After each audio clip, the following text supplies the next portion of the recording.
Fala pessoal, muito bom dia, ou boa tarde, ou boa noite, a depender da hora que você esteja vendo este vídeo. Meu nome é Charles Prado Monteiro, sou sócio e fundador da Elevate Capital e sejam todos muito bem-vindos à nossa carta mensal do mês de outubro. Então, sem mais delongas, já como de praxe, né? Deixa eu começar a compartilhar a minha tela com vocês sobre o relatório que muita coisa vem acontecendo nesse mês de outubro e no mês de novembro também, que é o mês que a gente está gravando esse vídeo. Então, a gente está gravando o vídeo, né? Nesse feriado, dia 15 de novembro. A ideia é justamente lançar o vídeo entre o dia 10 e o dia 15, para ficar bem próximo da data dos relatórios mensais que a gente manda para vocês por e-mail com o intuito de falar, né, como foi um mês e qual que é a nossa visão e a perspectiva futura para os próximos meses. Sempre lembrando que feedbacks são sempre muito bem-vindos. A gente mudou um pouco a estrutura da apresentação mais no final, a partir de feedbacks e questionamentos que a gente recebeu de alguns clientes sobre um pouco a lógica de filosofia de investimento, que eu também quero dividir com vocês. Então, falando um pouco de cenário macro, né?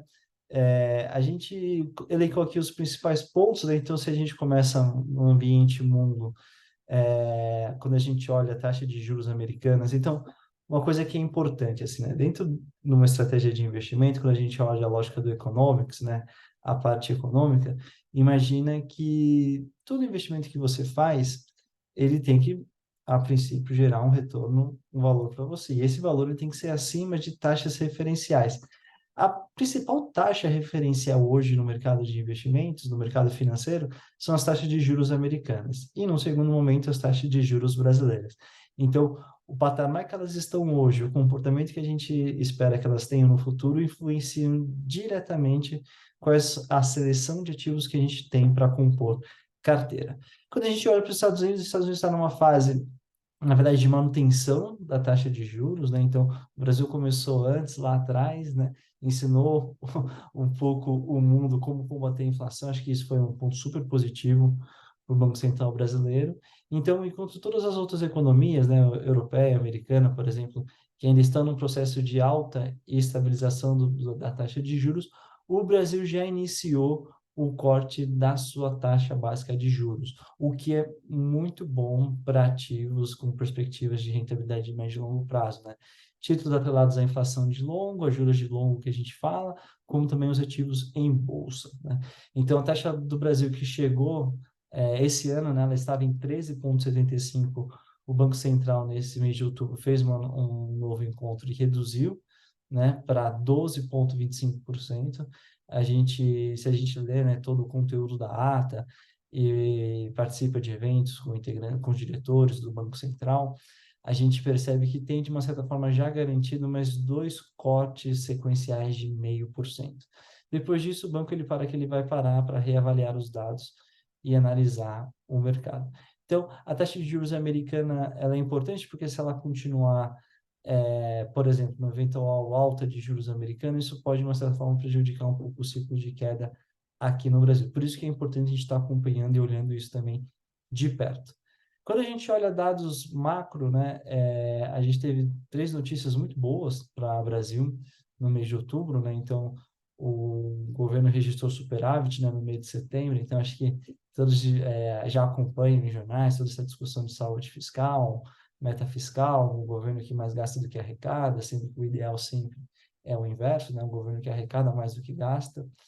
Então, a gente tem, né, esse já, entre aspas, contratado para este ano um déficit forte, né, na casa de centenas de bilhões de reais, mas uma notícia positiva foi o mês de setembro que veio com superávit. Se a gente pegar dados de desemprego, né, criação de novos postos de trabalho, também é um dado que vem muito bom, né? Então, o desemprego cai para 7,7%, o país tem recorde de trabalhadores ocupados. Isso mostra, de uma certa forma, mesmo com juros altos, uma resiliência econômica muito forte do Brasil. E, ao mesmo tempo, também um fator que é muito importante para definir, né, toda essa dinâmica de corte de juros é a inflação.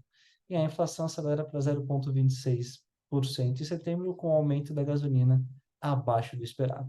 Então, quando a gente pega o cenário brasileiro local, a gente vê notícias macroeconômicas muito boas, né? A questão de superávit, a questão de pleno emprego, a questão de, ao mesmo tempo que você tem pleno emprego, você... É pleno emprego não, né?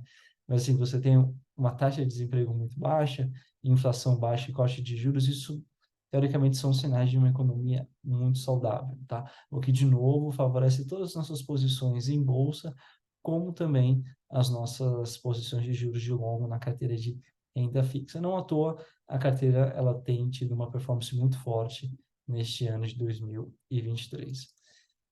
Quando a gente olha lá fora, né, a gente está assim, tá percebendo alguns pontos que, de novo, né, acho que são pontos que trazem, né, como que eu posso dizer, um vento a favor para o Brasil nesse sentido. Então, a gente tem essa primeira notícia, né, que são déficit nas contas públicas dos Estados Unidos dobra e pressiona juros na Treasury. Então, a gente discute muito aqui risco fiscal Brasil, mas os Estados Unidos ele já meteu os dois pés na porta quando a gente fala de risco fiscal. De fato, eles estão tendo um desequilíbrio muito forte nos últimos anos, né? E isso acaba acarretando em várias coisas ruins para a economia americana, né? Principalmente desvalorização da moeda, aumento da inflação e, eventualmente, uma maior necessidade de juros mais altos, né?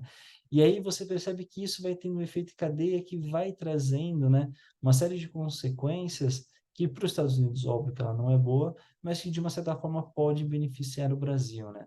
Então, a Opportunity, que é uma gestora aqui brasileira super famosa, que a gente acompanha e gosta bastante do conteúdo e modelo de investimento, né? Eles colocaram que vê chances de juros mais baixos em América Latina após pressão em títulos dos Estados Unidos. Então, com todo esse estresse fiscal americano, os juros de longo lá nos Estados Unidos subiram muito, né? E aí isso fez com que automaticamente todos os juros de longo de todos os outros países também subissem.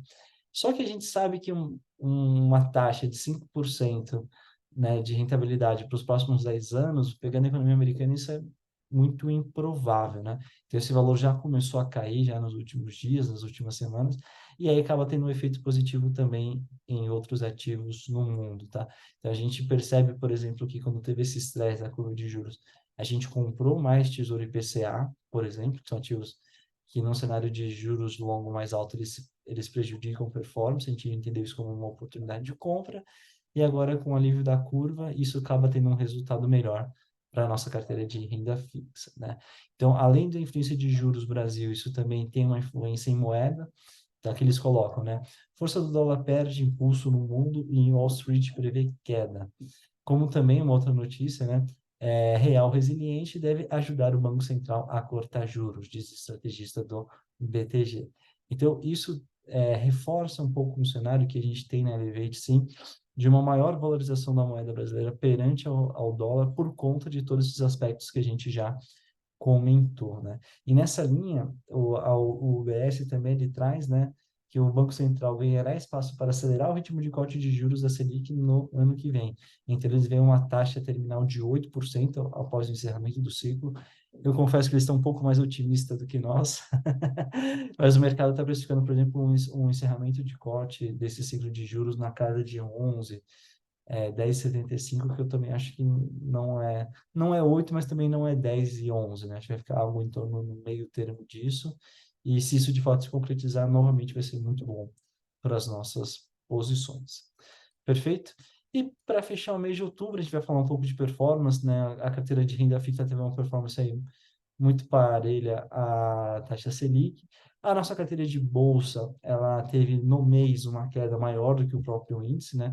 Mesmo assim, no ano a gente está com uma performance muito superior. Mas o que de fato jogou água no chope no mês que poderia ter sido tão bom, como foi o mês de outubro, foi essa notícia aqui, né? Então, Lula diz que o governo não deve cumprir meta de zerar déficit em 2024. Então, lá no começo da apresentação a gente comentou, né, essa discussão de por que que os Estados Unidos está tão bagunçado, por que que as taxas de juros lá dispararam, justamente por uma questão chamada desequilíbrio fiscal.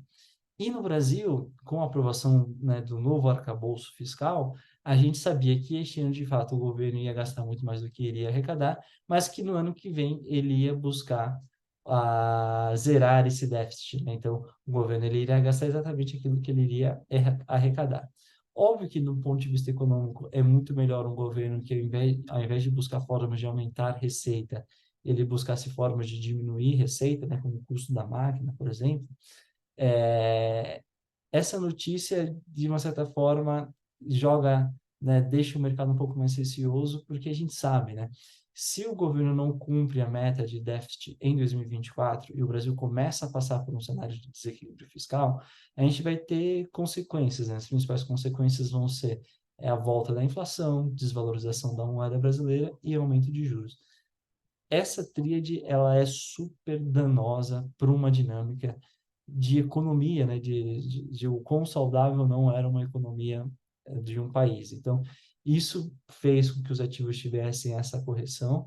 Na nossa visão, foi uma correção até um pouco exagerada, porque, de uma certa forma, o mercado já tinha uma expectativa que o governo, de fato, não iria conseguir zerar isso já para o ano que vem. E aí a gente percebe que, de fato, foi uma reação um pouco exagerada, porque já nas últimas semanas de novembro a gente já percebe uma recuperação melhor das nossas carteiras, tá bom? Então, falando de carteira, a gente tem aqui os dados do mês de outubro referente à carteira de renda fixa, né? Então, como eu comentei com vocês, a carteira no mês de outubro em renda fixa, ela rendeu 1,06% versus 1 da taxa Selic, muito próximo, como eu comentei contigo. No ano, a gente continua aí mais de 2% à frente do índice, né, com 13,2 versus 11,1. E desde o início, se a gente pegar a carteira desde o começo de 2018 até 2023, final de outubro de 2023, uma carteira que tem uma rentabilidade aí próxima de 74% versus 51% da taxa Selic. Aqui o ativo que a gente trouxe como exemplo foi o Rura 11, né? Então, o Rura 11, a gente tem o Tesouro Selic, que é nosso ativo livre de risco, né? Como o próprio nome já diz, ele rentabiliza o seu investimento de forma diária a partir da taxa de juros Brasil. E o Rura 11 acaba sendo uma derivada dessa estratégia de investimento, onde a gente, ao invés de optar por investir em títulos públicos, a gente investe em títulos privados que pagam um pouquinho mais que a Selic, né? No caso do Rura, algo em torno de Selic mais 3%. A parte boa dele, como todos vocês já perceberam, é isenção de imposto de renda no pagamento de juros mensais. Quem não gosta de não pagar juros, de não pagar imposto sobre a rentabilidade dos seus investimentos? Então, por isso que a gente gosta muito do papel. O papel, de uma certa forma, performou super bem nas últimas semanas, por isso que a gente trouxe esse destaque para ele. Mas vocês percebem que, numa mediana, ele acaba performando muito próximo da taxa Selic, né? O que a gente... E aí, uma coisa que a gente vai identificando oportunidades, né? Se a gente pega o começo do ano, esse gráfico é só o ano de 2023, a gente vê que no mês de abril, maio e junho, ele, de uma certa forma, teve uma descorrelação negativa quando comparado com a taxa Selic, foi o momento que a gente foi mais forte para compras, tá bom? E aí, no momento que a gente entende que existe aqui uma rentabilidade muito superior à taxa Selic, eventualmente a gente pode realizar parte dessas posições, o que deve acontecer nos próximos meses e nas próximas atualizações de carteira. Em renda variável, como eu já adiantei para vocês, a rentabilidade da carteira no mês da Elevate foi de menos 6,5% versus menos 3% do índice. Mesmo com uma rentabilidade pior comparado com o índice no mês de outubro, a carteira ela segue com uma rentabilidade de 15% no ano versus 3% do Ibovespa, quase 5 vezes performance, para a gente também deixa a gente muito contente, muito feliz. Se a gente pegar a carteira da Elevate desde o início, a gente tem uma rentabilidade acumulada de 130% versus 48%, 49% do Ibovespa para o mesmo período. Então, isso é uma coisa muito interessante, assim, né? Se você pega um horizonte de longo prazo, seja um horizonte de 5, seja um horizonte de algo em torno de um ano, vocês vão perceber que a Elevate ela sempre está à frente do Ibovespa. Toda vez que tem um mês que a Elevate performa pior do que o Ibovespa, a gente sempre entende isso como uma oportunidade de compra, né? Então, é aquela velha história, né, de comprar barato e vender caro. Essa tem que ser toda a dinâmica. Toda vez que a gente tem uma carteira de qualidade como a nossa, e a gente percebe que ela fica aquém do índice por um período, né, seja ele semanas ou alguns meses, a gente enxerga isso como uma força motriz maior para aumentar a posição, que vocês devem ter percebido também nas atualizações recentes que a gente fez na carteira. Aqui, para destacar, eu queria aproveitar, né, esse momento do relatório para falar sobre a importância das atualizações da carteira, tá? Então, óbvio que a gente tem hoje, isso é muito raro de acontecer, mas acho que é um exemplo legal para a gente trazer na mesa, porque já entra um pouco na dinâmica de como a gente faz a avaliação de investimentos, tá? Mas aqui a gente traz o case de São Martinho. Então, o case de São Martinho, essa aqui é a rentabilidade oficial da carteira da Elevate, que é muito parecida com de quem seguiu, né? Todas as sugestões de atualizações da nossa carteira. Então, a gente começou aqui, né, o investimento do ativo em meados de março e abril deste ano, e a gente encerrou essa posição no mês de setembro, né? Então, se a gente pega aqui a linha azul, é o comportamento do Ibovespa, e a linha laranja é o comportamento das ações de São Martinho. Então, vocês podem perceber que foi um trade relativamente curto, né? Mas um trade super importante para a carteira, uma rentabilidade aqui próxima entre 40% e 50% aí no horizonte aí de eventualmente 6 meses só de posição.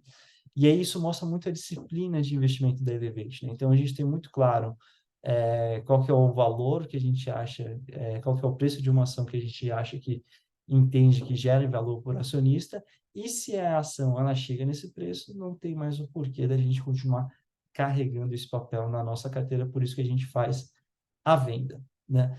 Então, no caso de São Martinho, a gente percebeu, gerando o relatório de outubro, que, poxa, ele estava na casa dos seus 150 clientes, a gente teve um número muito baixo, um número de, eventualmente, 3, 5 clientes que não conseguiu fazer esse encerramento de posição sugerido em São Martinho, né? E aí, se a gente pega, por exemplo, o comportamento da ação no último mês, né? Então, esse aqui não está com fonte aqui, mas é o Google, né? Basicamente é só você digitar SMTO3 no Google e colocar aqui esse horizonte de um mês. Óbvio, se você fizer isso 1 ou 2 dias depois da gravação desse vídeo, vai ter atualização diária e, de uma certa forma, vai influenciar um pouco esse preço. Mas o que é importante aqui é mostrar o quanto que a ação dessa empresa caiu no horizonte de tempo muito curto. Então, a gente vai falar um pouco de filosofia de investimentos, a gente leva critérios ambientais, sociais, econômicos, de governança corporativa, para selecionar os ativos que vão fazer parte da nossa carteira, mas também a gente analisa o economics, né? Então, com base no preço do ativo, a gente entende se a gente compra ou se a gente vende esse ativo, né? Nada nos impede, por exemplo, se a gente entender que a ação caiu muito e os fundamentos continuam intactos, de recomprar esta ação. No caso de São Martinho, basicamente, não sei se vocês conhecem ou não, mas é uma empresa que produz açúcar e álcool, né? Instalou recentemente uma nova capacidade para produção de etanol a partir do milho também. E aí, quando a gente analisou um pouco a empresa, a gente percebeu que da parte de açúcar, a gente tem uma perspectiva econômica muito favorável para a companhia, porém, na parte do etanol, a gente percebeu que existem alguns riscos, né? Então, o preço do etanol é uma proxy do preço da gasolina, e a gente sabe que o governo recentemente vem influenciando mais o preço da gasolina no Brasil, e isso, de uma certa forma, se a gasolina fica mais barata do que a média global, teoricamente o etanol também fica mais barato, isso pode prejudicar a rentabilidade desses tipos de negócios. Não só por isso que a gente resolveu encerrar a posição com um excelente lucro em São Martinho e reforçar aqui a importância das atualizações de carteira, tá? Então, ponto isso, aí eu sei que eu já avancei um pouco no horário do nosso vídeo desse mês, mas a partir de conversa com alguns clientes, a gente discutiu muito essa questão de, poxa, Charles, mas esse ativo que eu invisto na carteira, né? Quem é essa empresa? O que eles fazem, né?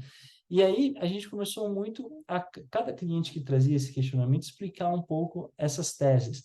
Mas mais do que explicar as teses, a gente percebeu que não era tão claro para os clientes a nossa filosofia de investimento, né? Como que é o nosso processo de seleção de ativos. Então, a gente leva em consideração, né, cada um dá um nome, né? Tem gente que fala de aspectos de sustentabilidade, tem gente que usa o termo ESG, né, que é o Environment, Social and Governance, tem pessoas que usam o termo ASG, que é nada mais nada menos que o ESG abrasileirado, né? Então, aspectos ambientais, sociais e de governança. E a gente montou uma metodologia própria, né, para fazer essa análise e essa seleção de ativos, tá? Então, a minha ideia seria apresentar um pouco esse processo. Óbvio que a gente não vai conseguir entrar no detalhe deste modelo, e aí talvez, se vocês acharem que esse é um assunto interessante, que vocês queiram de fato explorar, num dos próximos vídeos a gente pode entrar e explicar um pouco mais cada dimensão para vocês, tá bom? Então, quando a gente, né, abre o nosso home broker, a gente tem mais de 300, 400 opções de investimentos em Bolsa Brasil. Como é que a gente chegou numa carteira que só tem 12 ativos hoje, que é a nossa carteira de bolsa, né?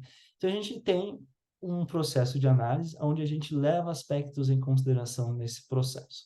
Um primeiro ponto importantíssimo na nossa visão é a governança corporativa. Então, a governança corporativa ela entra numa análise muito importante porque quanto mais maduro o modelo de governança e gestão dessa companhia, a gente entende que é muito mais provável que essa companhia ela tenha um êxito maior de médio e longo prazo, tá? Isso não é a Elevate que diz, qualquer estudo que você pega, seja do mercado financeiro, seja do IBGC, né, que é o Instituto Brasileiro de Governança Corporativa, e seja conversas e análises que a gente tem com empresas, isso é muito natural, né, que ocorra. Então, se você tem uma empresa sendo gerida por pessoas boas, é muito mais provável que essa empresa prospere do que uma empresa sendo gerida por pessoas, vamos dizer assim, não tão boas ou com alguns problemas, seja do ponto de vista de corrupção, de ética ou de partes interessadas e relacionadas. Isso é algo que a gente leva muito a sério na Elevate. Uma outra dimensão é uma lógica de modelo de negócio, né? E aí, nesse modelo de negócio, a gente avalia, de fato, o modelo de negócio da companhia. Então, por exemplo, né? A gente hoje, na Elevate, não investe na Vale, né? Então, além de identificar aspectos de governança que, de uma certa forma, incomoda a gente na Elevate, né? Então, um aspecto, por exemplo, é uma lógica de corporation, né? Então, toda vez que você tem uma empresa onde o controle da companhia é pulverizada, por isso que ela é uma corporation, dificilmente você vai ter um acionista de referência. Sem um acionista de referência, fica muito difícil você ter clareza, principalmente no board, qual que é o planejamento estratégico dessa companhia. E se a gente não tem essa clareza, a gente não consegue dimensionar os outros aspectos das dimensões e nem avaliar se de fato aquilo é bom ou não um negócio bom ou ruim. Então, quando a gente entra no modelo de negócio, é como se a gente descesse um nível nessa análise de governança e entende tanto uma lógica de natureza do produto, toda uma lógica de organização, né, de estrutura organizacional, para entender se esse modelo de negócio suporta o planejamento estratégico definido pelo board. Além disso, né, voltando ao exemplo da Vale, quando a gente pega a Vale, por exemplo, a gente tem vários problemas, né, desde Marília, desde Brumadinho, a gente percebe que o modelo de negócio da Vale é um modelo extensivo, com impacto natural, ambiental mais forte, a gente percebe que eles não têm boas práticas nesse sentido comparado com outras empresas do setor. Então, tudo isso vai trazendo subsídios para a gente fazer de novo a seleção se essa empresa lá entra ou não dentro do escopo de análise da Elevate. Aí a gente segue, né, seguindo a base da pirâmide, né? Uma lógica de capital natural, então entender como que esse modelo de negócio, como a empresa ela impacta não só a dinâmica ambiental, que é o meio ambiente, é o meio onde ela vive, como a dinâmica social, que são todos os stakeholders e partes que essas empresas se relacionam, e capital humano, como a empresa ela trata os seus próprios funcionários. Então, tudo isso é levado em consideração para a gente entender se essa ação vai ou não compor o portfólio da Elevate e também o tamanho desta posição no nosso portfólio. Vocês podem perceber que tem ações que têm uma participação maior na carteira, como é o caso de Kepler, por exemplo, que é a nossa KEPL3, ela provavelmente em todas as carteiras de nossos clientes e a nossa é a nossa maior posição, e ativos que a gente gosta, mas por alguns motivos a gente tem uma posição menor, seja pelo capital econômico, seja pelo capital social, seja pelo capital de modelo de negócio, como, por exemplo, Pão de Açúcar, PK3, né? Então, lá no Pão de Açúcar, a gente tem alguns problemas de modelo de negócio que a gente, de fato, pondera isso no tamanho da posição. Então, uma coisa que é interessante dividir com vocês quando a gente pega as dimensões de governança corporativa, em modelo de negócio e os capitais, né, natural, social e humano, isso é uma análise qualitativa. Então, basicamente, a gente faz uma análise qualitativa dessas dimensões e tem alguns fatores que são no-go para a empresa fazer parte da carteira da Elevate, como também a empresa ela sai com uma nota depois dessa análise qualitativa. Uma vez que a gente termina essa análise, a gente entende se essa empresa ela tem ou não, né, as competências para compor a nossa carteira. Depois de feito isso, aí a gente faz uma análise quantitativa, que entra a lógica do economics, para, vamos dar um exemplo, assim, né? Então, imagine que a gente gosta muito, muito de uma empresa, né? que nem, por exemplo, a gente já investiu em Natura no ano passado. Então, não basta entender se essa empresa é uma boa empresa, mas entender a estrutura de alocação, entender a estrutura de capital dessa empresa, qual que é a dinâmica de alocação de capital desta empresa, entender o EVA dessa empresa, né, o valor econômico agregado, né, o adicionado, entender a relação disso com o ROIC, né, aí já começa um pouco o economics, né? Então, isso tudo para dizer, para entender se essa ação é uma boa oportunidade de entrada na carteira da Elevate. Então, não adianta nada eu entender que o preço da ação da Natura ela é R$ 40, ela está sendo negociada a 45. Então, se eu entendo que o valor justo daquele negócio é R$ 40 por ação, ele está sendo negociado a 45, é muito mais provável que esses 45 tende a caminhar por 40 no médio e longo prazo. A gente vai destruir valor para quem é cliente da Elevate e para minha carteira também. Então, o que a gente gosta? Depois que a gente faz análise quali, quando eu chego na análise quant, imagine que eu chego num modelo onde a gente percebe, né, que a Natura cumpriu todos os aspectos de valor econômico agregado que a gente entende que é ideal, e quando eu faço o valuation, eu entendo que o preço justo da ação é R$ 40 e a ação está sendo negociada por R$ 20 na bolsa. Aí existe uma boa oportunidade de entrada de compra neste ativo. Então, o que a gente tenta balancear na Elevate é levar, sim, dimensões importantes, né, sociais, ambientais, de governança corporativa, de estrutura e modelo de negócio, mas também analisar essa lógica de ponto de entrada dessas posições. Então, isso é a que faz total diferença quando a gente pega a rentabilidade da Elevate no médio e longo prazo, né? Então, você compra boas empresas que tem uma relação positiva, né? Seja com o meio onde ela habita, seja com as pessoas que elas se relacionam, e também tem um econômico muito saudável, essas empresas tendem a performar melhor do que as demais. Então, numa lógica de consciência de alocação de capital, essa é a forma que a gente analisa e que a gente usa para fazer o nosso processo de seleção de ativos. Perfeito, gente. Acho que era isso que eu queria trazer no vídeo deste mês. Espero que vocês tenham gostado desse novo formato de relatório. A gente demorou aqui um pouquinho para mandar o vídeo, porque agora, no final do mês de outubro, começo do mês de novembro, está sendo uma loucura, né? Então, todas as empresas que a gente investe estão publicando relatórios trimestrais financeiros. É o momento que a gente tem reunião com o time executivo das companhias. Então, isso demanda um pouco mais de atenção, principalmente no âmbito do econômicos, para entender um pouco essa relação de preço e valor e como que isso pode influenciar a carteira da Elevate.